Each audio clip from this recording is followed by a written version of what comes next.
பள்ளி கல்வித்துறை, உயர்கல்வித்துறை, வருவாய்த்துறை இந்த துறையில் நான் பேசும் பொழுது சில செய்திகள்லாம் குறிப்பிட்டு சொல்லிவிட்டு, இன்றைக்கி கல்வி ரொம்ப முக்கியமானது.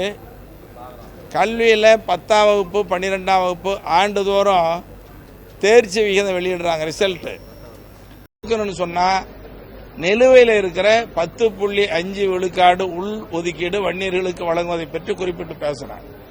இதில் எந்த தவறுமே இல்லை.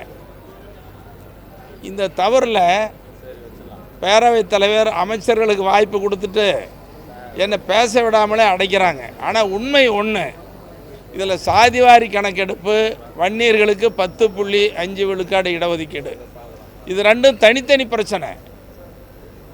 உள்ஒதுக்கீடு என்பது வழங்குவதற்கு மாநில அரசாங்கத்திற்கு அதிகாரம் இருக்கிறது. இப்போ என்ன சொல்கிறாங்க, சாதிவாரி கணக்கெடுப்பு நடத்தி தான் கொடுக்கணும்னு சொல்கிறாங்க.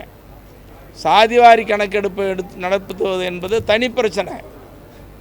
உள்ஒதுக்கீடு இடஒதுக்கீடு வழங்குவது என்பது தனி பிரச்சனை. அப்படி ஒரு சமுதாயத்திற்கு இடஒதுக்கீடு வழங்குவதற்கு மாநில அரசாங்கத்திற்கு அதிகாரம் இருக்கிறது.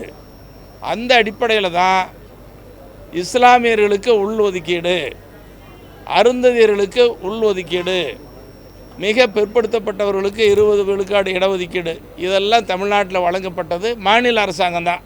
இதை நான் சொல்கிறேன். இந்தியாவில் எல்லா மாநிலங்களிலும் அந்தந்த சமுதாயங்களுக்கு உள்ஒதுக்கீடு வழங்குவதற்கு மாநில அரசாங்கத்துக்கு அதிகாரம் இருக்குதா? இடஒதுக்கீடு நடந்துக்கிட்டு இருக்குது, இந்தியா பூரா நடக்குது. அதை தான் கேட்குறோம். அதை திசை திருப்புறாங்க அமைச்சர்கள் எந்திரிச்சு. அது அரசியல் பேசுகிறாங்க, கூட்டணி பேசுகிறாங்க. கூட்டணிக்கு அரசியலுக்கு இதுக்கு சம்பந்தமே இல்லை. இது சமூக நீதி பிரச்சனை. நான் இன்னொன்று கேட்குறேன், ஒரு பள்ளத்தில் கீழே இருக்கிறாங்க, அவங்கள மேலே கை தூக்கி விடணுமா வேண்டாமா?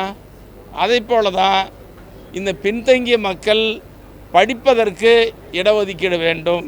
சரி, இடஒதுக்கீடு வேண்டும்னு இப்போ மறுத்த எல்லாம் பேசுகிறாங்க. இது வரைக்கும் மதுரை உயர்நீதிமன்றம் ரத்து செய்த வழக்கை உச்சநீதிமன்றத்தில் மேல்முறையீடு செய்தது மாநில அரசாங்கம் தானே, முதலமைச்சர் தானே.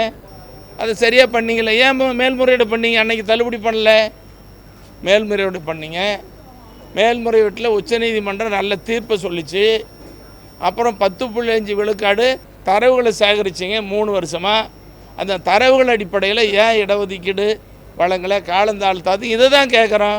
அதை பேசவே விடாமல் மாநில அரசாங்கம் பண்ண முடியாது, மத்திய அரசாங்கத்தை கேளுங்க. இது என்ன நியாயம்? இது புரிஞ்சிக்க முடியல. புரிஞ்சு பேசுகிறாங்களா அமைச்சர்கள், புரியாமல் பேசுகிறாங்களான்னு தெரியல. அமைச்சர்கள் பேசுகிறதுக்கு முன்னால் உண்மையை சொல்கிறதுக்கு சபாநாயகர் விடமாட்டேங்கிறார். உண்மை சொல்ல வேண்டுமா வேண்டாமா? ஒரு விவாதத்தில் அமைச்சர்கள் ஒரு மாறுபட்ட கருத்து சொல்லலாம். அதில் ஒரு சில அமைச்சர்கள் உண்மையை சொல்கிறாங்க, சரியாக சொல்கிறாங்க. முதலமைச்சர் சரியாக சொல்ல வந்தார், பேரவைத் தலைவர் அவரே பேசுகிறார் எல்லாத்தையும். இதை பேசாதீங்க, நீ மத்திய அரசை கேளுங்க, கூட்டணியில் மத்திய அரசில் இருக்கிறீங்க கேளுங்கிறாங்க. மத்திய அரசு கேட்குறது தனி. உள்ஒதுக்கீடு வழங்குவதற்கு மாநில அரசாங்கத்திற்கு அதிகாரம் இருக்கிறது. அந்த அடிப்படையில் தான் இதுவரைக்கும் காலங்காலமாக உள்ஒதுக்கீடு வழங்கப்பட்டு வருகிறது. முத்தமிழறிஞர் கலைஞர் இருந்த காலத்தில் மிக பிற்படுத்தப்பட்டவர்களுக்கு உள் ஒதுக்கீடு 20 விழுக்காடு பிசியிலிருந்து பிரித்து கொடுத்தாங்க. அருந்ததியர்களுக்கான இடஒதுக்கீடு, இஸ்லாமியர்களுக்கான இடஒதுக்கீடு யார் கொடுத்தது? மாநில அரசாங்கம் தானே. அப்போ இதெல்லாம் கேட்கலையா? சரி, 69 விழுக்காடு இடஒதுக்கீடு அதிகமாச்சு, 50க்கு மேலே போகக்கூடாது, 50 விழுக்காட்டுக்கு மேலே போகக்கூடாது என்பது சட்டம். அன்றைக்கி இதை தக்க வைக்கணும். 69, பிசிக்கு 30, எம்பிசிக்கு 20, எஸ்சிக்கு 18, எஸ்சிக்கு 1. இப்போ 69 விழுக்காடு 50க்கு மேலே போயிடுச்சு. அது கூடாதுன்னு சொல்லுது உச்சநீதிமன்றம். அந்த பிரச்சனையில் அன்றைய முதலமைச்சராக இருந்த புரட்சி தலைவி அம்மையார் அவர்கள் இன்றைக்கி மத்திய அரசில் அரசியலமைப்பு சட்டத்தில் அட்டவணையில் சேர்த்தாங்க. அதுதான் இன்றைக்கி வரைக்கும் தக்க வச்சுக்கிட்டு இருக்கிறாங்க. உச்சநீதிமன்றமும் இப்போ கேள்வி கேட்குது, 69 விழுக்காடு எந்த அடிப்படையில் வழங்குறீங்க? அப்போ சாதிவாரி கணக்கெடுப்பு நடத்தி இதை தக்க வைக்கணுமா வேண்டாமா? 69 விழுக்காடு பிசிக்கு, எஸ்சிக்கு, எம்பிசிக்கு, எஸ்சிக்கு, எஸ்டிக்கு எல்லாத்துக்கும் இருக்குது. அதை தக்க வைக்கிறதுக்கு இந்த செய்யணுமா வேண்டாமா? இது சமூக நீதி பிரச்சனை தான் நாங்கள் பேசுகிறோம், அரசியல் பேசலை.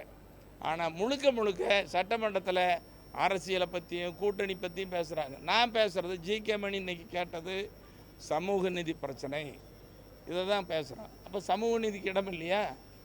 தந்தை பெரியார் பிறந்த மண்ணுன்னு சொல்கிறோம், சமூக நீதிக்கு வித்திட்ட மண்ணுன்னு சொல்கிறோம். அப்போ சமூக நீதி சட்டமன்றத்தில் பேசாமல் எங்கள் சாலையில் போய் முச்சந்தில் நின்றுட்டா நான் பேசிட்டோம்.